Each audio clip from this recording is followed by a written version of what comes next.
With the 143rd pick in the 2024 NFL Draft, the Atlanta Falcons select JD Bertrand, linebacker from Notre Dame.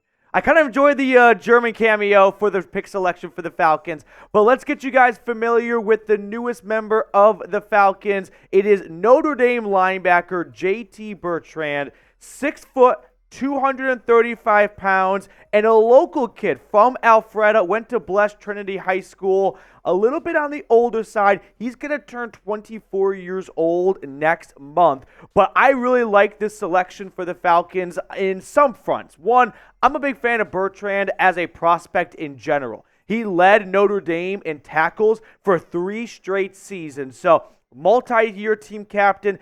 Notre Dame is a prestigious university that just doesn't hand out things willy-nilly. So I think from a character standpoint, they're getting an awesome player. Last year, 76 tackles, 7.5 tackles for loss, 2.5 sacks, and 5 pass breakups. It checks a lot of boxes for me when it comes to, is this a really good prospect? Yes. And ultimately, you should stick by your word, Matthew. And if you say, go best player available, then stick by that with this kind of pick here. Do the Falcons need an off-ball linebacker? Not necessarily. They've got Troy Anderson, Nate Landman, Caden Ellis, 3 starting caliber inside linebackers for 2 roles, which makes me wonder, could this be a sign of we kind of want to kick Caden Ellis to outside linebacker and have JD Bertrand be a rotational inside linebacker with Anderson and Nate Landman as a possibility? So JD Bertrand, I'll give you more background information on him in just a moment. But how do you grade this pick right off the cuff here? A, B, C, D, or F? I'm reading my notes I have on him. Like I said, he was a 3-year starter for the Fighting Irish, led the team in tackles, 2-time team captain. Notre Dame does not just give out team captains willy-nilly, so you know that you're getting an excellent character and person to your locker room. So I like the selection for the Falcons because I do like the player. I'm just a little bit curious to see, how does Raheem Morris and Jimmy Lake plan on deploying all these players?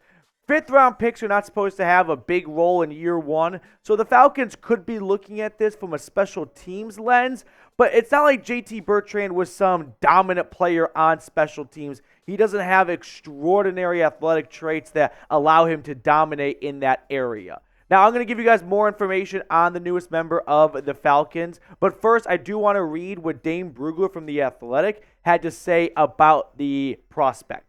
Bertrand is sought off with only adequate range and coverage, but he processes well with the play recognition skills and competitive makeup that will endear him to NFL coaches. He projects as a backup linebacker with rotational value in the NFL.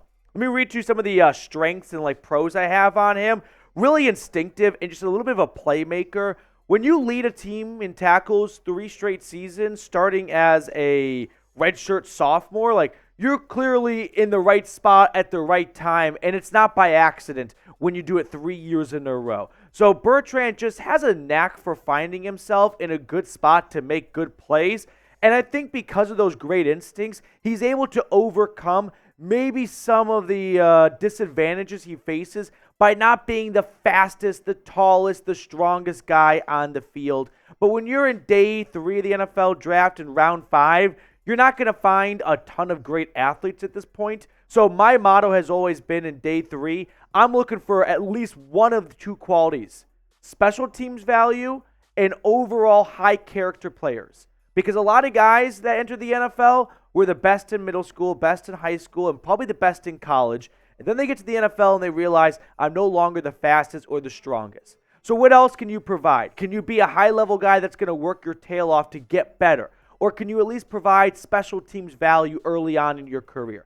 Bertrand, at least in my eyes, initially checks one of those 2 boxes. Now, we're going to talk more about this pick in just a moment, but first, I do want to share with you all some awesome information about our sponsor today, which is Game Time. If you want to go see a Braves game, a playoff basketball or hockey game, or any other local sporting event, download the Game Time app today and use code CHATSPORTS for $20 off your first purchase. Now, I've already put all that information for you guys in the comments and description of today's video.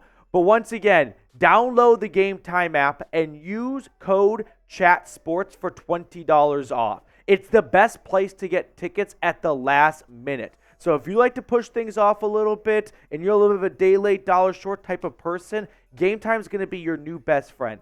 Save date night by getting started with Game Time so you can get tickets to all great concerts and comedy shows in your local area.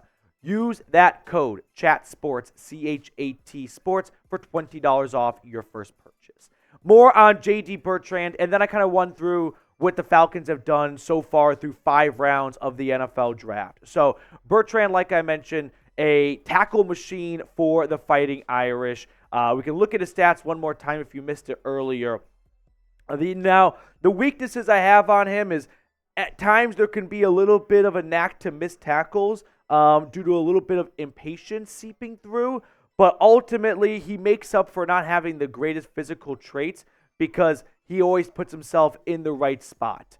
The size is not one of the best, but Tom Downey, our NFL draft expert, had him ranked as his 12th best linebacker and 189th overall player, which I think this is just a good reminder that day 3 of the NFL draft this year, pardon my French, is super fucky. Like, we saw the Bears take a punter in round 4. We're seeing teams try so hard to trade back. There's just not a lot of great prospects anymore because a lot of guys are staying an extra year or 2 in college due to NIL money in the transfer portal. So for the Falcons, I think they really went hardcore, best player available. Do they have a need for an inside linebacker? Not really. Could they have a need in a year or 2? Sure. You never know who's going to get injured or who's going to fall off. Now let's just recap what moves the Falcons have made so far in the NFL Draft. They started off with a splash, Michael Penix Jr. I'll share more on that for my final grades video, but it's not going to be a pretty one.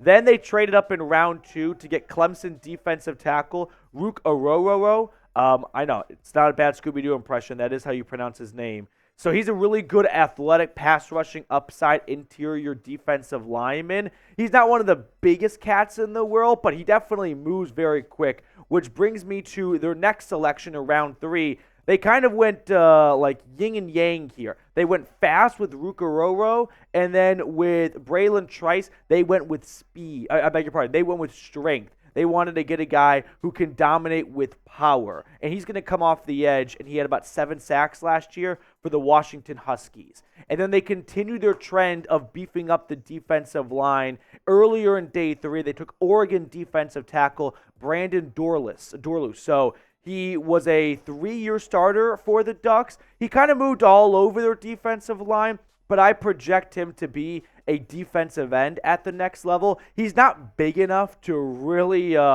insert himself against the run on the interior. Maybe teams kick him inside for obvious passing situations, but he's definitely a more athletic, gifted pass rusher than run stopper. And then the defensive trend continues with Notre Dame linebacker JD Bertrand. So the Falcons, going into the draft, needed help on defense. We thought they would do that in round 1 with a quality selection. Ultimately, I think you're seeing Raheem Morris kind of get through to Terry Fontenot that give me a bunch of guys, and I can hit on a handful of them. So who do you want the Falcons to draft next? Brendan Rice, as I film right now, I think is still available. That's Jerry Rice's son. If Atlanta is serious about getting Kirk Cousins into a familiar offense, that means having a lot of 3 wide receiver sets. The top 3 wide receivers, Drake London, love. Darnell Mooney, like.